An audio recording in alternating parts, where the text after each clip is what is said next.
Para luego buscar un dispositivo. Muy bien, estamos transmitiendo para eh, explicar cómo funciona el programa Jamovi. ¿Sí? Vamos directamente a abrir este programa. Este programa, voy a compartirles pantalla. La pantalla, estamos acá, ¿ok? Jamovi es un programa gratuito que tiene lenguaje de programación R. Sí, ustedes lo pueden descargar. Aquí tienen la versión que más se adecua a sus necesidades. Esto es simplemente una cuestión de descargarse el producto. Y tienen algunas tutoriales, guías en esta propia página web. Lo que yo voy a hacer ahora es abrir el programa, ¿sí? Jamovi, y vamos a hacer un recorrido, un paseo muy rápido, ligero, pero con algunas pruebas muy importantes que cuando nos dedicamos a enseñar, sobre todo si enseñamos un idioma extranjero, nos puede servir eh, para aplicar en estudios preexperimentales. Bien, voy a abrir una base de datos. ¿Sí? La base de datos la tengo acá. Se llama el documento 4Skills 3. Es con uno que hemos estado trabajando en un curso en la Universidad de Cuenca. Muy bien, estos son mis datos. Aquí tenemos algunas cosas, ¿sí? Vamos a pensar solamente en diseños preexperimentales, que son preprueba, postprueba, con un solo grupo, ¿no? Entonces, lo primero que vamos a hacer es revisar qué variables tenemos. Tenemos aquí una variable eh, que es totalmente dicotómica. Me parece que es esta de acá, speaking, reprueba y aprueba. Tenemos speaking one y la otra es speaking two, ¿no? Lo que vamos a hacer para tener una confirmación de hipótesis según la cual la postprueba o el speaking to es mayor que la preprueba, nos vamos a ir a esta opción que dice recuento. Aquí vamos a elegir una que dice pruebas apareadas y vamos a elegir de plano la prueba de McNemar, ¿no? Y en la prueba de McNemar vamos a pasar speaking one en filas, ¿sí? Y speaking two en columnas. Muy bien. Inmediatamente tenemos en nuestra pantalla en nuestra pantalla derecha tenemos aquí los resultados. Explicaba que estos datos aquí nos indican cuánto fue la frecuencia de aprobados en el Speaking One, en este caso sería de 35, que está el dato por acá, y en el Speaking Two sería de 44. Cuando hacemos estudios con muestras pequeñas es importante tener en cuenta que un dato puede cambiar toda la historia, ¿cierto? Entonces vamos a ver, por ejemplo, el Speaking Two. Si yo le cambio a uno que antes reprobaba, ¿sí? Y le pongo que aprobaba, ¿sí? Fijémonos qué ocurre a la derecha, ¿sí? Este que antes era que reprobaba me daba un p-valor demasiado grande, ¿sí? Que está aquí, ¿sí? Un p que sería mayor que 0.05, ¿no? 0.05, ¿no? Entonces, con esto rechazaría la hipótesis. ¿Sí? Pero, ¿qué ocurre si este mismo individuo estaba mal evaluado, este estudiante, si le ponemos a prueba? Este solito me cambia la historia y ahora tengo un dato que es eh, para corroborar la hipótesis de que la postprueba del speaking es mejor que la preprueba en el caso de quienes aprueban o reprueban, ¿no? Aquí tenemos esta primera para medidas dicotómicas, ¿sí? Aprueba, reprueba, ¿no? Muy bien, esto para un estudio preexperimental ya me sirve porque podría presentar mi tabla de contingencia y luego la prueba de McNemar. ¿Sí? Explico que es significativa el 0,05 y está aprobada la hipótesis. Primera cosa. Vamos a buscar otra variable. ¿Sí? ¿Cuál es otra variable? Veamos la segunda variable. Tengo una que me viene clasificada como una nominal, que es reading.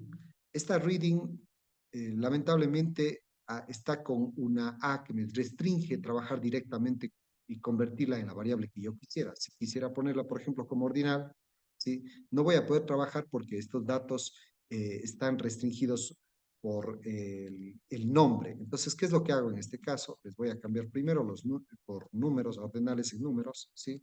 Para hacerlo en tratamiento de la información de esta manera. Esta de aquí, me cambio, me copio, Y esa A pequeñita que aparecía ahí va a desaparecer si le pego y le trato acá. Muy bien, ahora sí la puedo cambiar y fíjense que deja de aparecer esto. Entonces, le pongo acá, reading era, ¿no? Muy bien, y lo mismo voy a hacer con la O. ¿Sí? Reading to, está por acá, le damos un clic, hacemos un cambio en esta información con los datos aquí de 1, 2 y 3. Muy bien, me copio esta variable, ¿sí? Y le pego esta variable. No, no siempre tengo que hacer esto, ahora lo hago por esta única razón, ¿sí? Que necesito que esta se convierta en una ordinal, porque antes está como una nominal, ¿no? Vamos aquí, port reading. Listo. Ahora sí tengo dos variables, una antes y una después, ¿sí? La profesora que tiene clasificado en tres niveles, ¿sí? El A1, A2 y B1, ahora quiere comprobar si en el post-reading le va mejor que en el pre-reading, ¿no? Entonces, aquí, ¿qué opciones tengo? Aquí tengo la opción que dice t-test. Este t-test lo que va a hacer es lo siguiente, nos va a poner para muestras apareadas y nos va a hacer una comparación, ¿sí? Le doy un clic y le paso a la derecha, le doy un clic y le paso a la derecha, ¿no? Tengo los dos, inmediatamente me empieza a funcionar el programa y me dice en la parte derecha que existe una diferencia significativa. ¿Por qué existe una diferencia significativa? Porque el p-valor, en este caso, es menor a 0.05, ¿no? Pues si es menor a 0.05, lo que hago es concluir que la hipótesis alternativa se está verificando, la hipótesis de las diferencias, ¿no es cierto? Pero la profesora no solo quería saber si había diferencias, sino que también quería saber si la media de la segunda medida era mayor que la primera. Pero antes, para hacer todas estas medidas, tenía que probar si esto tiene tal vez normalidad para mantenerme con la T de student, ¿sí? O el t-test. Y resulta que no hay normalidad. No hay normalidad porque el p-valor en este caso está indicando diferencia en la distribución normal, ¿sí? Y la diferencia en la distribución normal me impide emplear la prueba de t-test. ¿Qué hago entonces? Me retiro de aquí y me voy a la prueba de rangos de Wilcoxon. En la prueba de rangos de Wilcoxon, nuevamente, ahora ya no me interesa la normalidad, sé que no es normal, de hecho, acá una gráfica me está diciendo que los datos son tremendamente diferentes a esta línea, por lo tanto, ni siquiera voy a intentar. Lo que voy a hacer en este caso es tomar en cuenta que la hipótesis, lo que yo busco es que la primera medida sea menor que la segunda medida, ¿cierto? Entonces, acabo de verificar en este caso que existe diferencias significativas. Ahora, ¿con qué puedo presentar esto? Antes presentaba directamente con las frecuencias. En este caso, lo que voy a hacer es buscarme las descriptivas que aquí me sugieren. Y como sé que no puedo manejar directamente los datos de mis estudiantes como si fuesen promedios, porque no hay distribución normal, en una publicación no se vería nada bien, lo que hago es emplear la mediana. Esta prueba es mucho más rigurosa para el presente caso porque estoy comparando dos ordinales, ¿sí? Muy bien. Ahora, no me va a ser suficiente con eso. ¿Cómo se me va a hacer algo más didáctico de presentar? Yo recomendaría en este caso emplear una, si quisieran ustedes considerar, podrían ver la posibilidad de utilizar también porcentajes, ¿sí? Aquí podrían utilizar simplemente un cruce de variables para ver qué porcentaje antes tenía tal cosa y qué porcentaje tiene ahora tal otra. Por ejemplo, yo sin salirme de la anterior, porque aquí esta ya no es prueba, ¿no es cierto? Reading 1 and reading 2, como no necesito para verificar la hipótesis, solamente para ver qué es lo que está ocurriendo, ¿sí? Podría tener esta de aquí, ¿no? Y aquí en las celdas voy a ir viendo, si quiero, los porcentajes, qué porcentajes me convienen, por ejemplo. Yo podría decir que me interesan los de columnas y los de filas, ¿sí? Si quiero ponerles todos en un 100%, pero con un total, fijémonos cómo nos sale. En un total, en columnas, si están la Reading 2 o Reading 2 y la Reading 1, que sería el pretest, estaría en filas. Entonces aquí tengo, por ejemplo, para la primera, para A1, antes era el 52.9. Luego, perdón, este era antes y en Reading 2 el A1 es solamente de 24.3, ¿sí? Entonces les recomiendo aquí cuando hagan la presentación, van a ver aquí el A1, ¿se acuerdan que le cambiamos aquí el nombre a este? ¿Sí? Y luego, asimismo acá tenemos para cada uno. Entonces pueden ir describiendo solo porcentaje. Le dicen en su historia, ¿sí? Del 52.9 que estaba en el A1, bajaron al 24.3, esa es la idea, ¿no? Entonces ese es un gran mérito para el investigador. Listo. Y claro, esta historia la van combinando, desde luego, no con esta prueba de chi cuadrado, sino con la que habíamos planteado anteriormente, porque es una prueba de ordinales, eso es lo que queremos ver, es decir, si escalonaron, si fueron en esos peldaños, si fueron subiendo, esa es un poco la historia de aquí, ¿sí? A veces no se puede utilizar directamente chi cuadrado porque hay muchas casillas vacías. Casillas vacías, ustedes se acuerdan que cuando tenemos tantas casillas vacías ya no funcionan bien las pruebas de chi cuadrado. Entonces, esta es una tabla tetracórica, se podría perdonar una, pero no tantas. Por lo tanto, nos vemos obligados a emplear la que estaba anteriormente, que es nuestra prueba del Wilcox, ¿no? Bien, hemos terminado aquí otra que era dicotómica, perdón, que era nominal, la hemos convertido en una variable ordinal y hemos trabajado con eso. Ahora veamos qué otra historia puede pasar. Otra historia que puede ocurrir aquí perfectamente es que nuestras notas como docentes generalmente son promedios, suman lecciones, etcétera. Entonces aquí tenemos una primera que nos va a servir para ilustrar estos datos, ¿sí? Tenemos aquí writing, ¿sí? Este writing, si ustedes se fijan, aquí está como valores desde 65 a 69. Yo creo que es una ordinal por lo menos, ¿sí? Porque se puede ordenar estos datos, writing 1 and writing 2. Y aquí le voy a tomar a esta y ya está. ¿Qué va a pasar ahora? Voy a hacer la comparación, así mismo, ¿sí? Para verificar que exista una situación diferente entre el writing 2 respecto del 1, lo que haría es hacer un análisis nuevamente en el t-test y en esta ocasión vamos a ver si cambia algo, ¿sí? Aquí vamos a tener una ventaja, ¿sí? Writing y writing. Aquí está.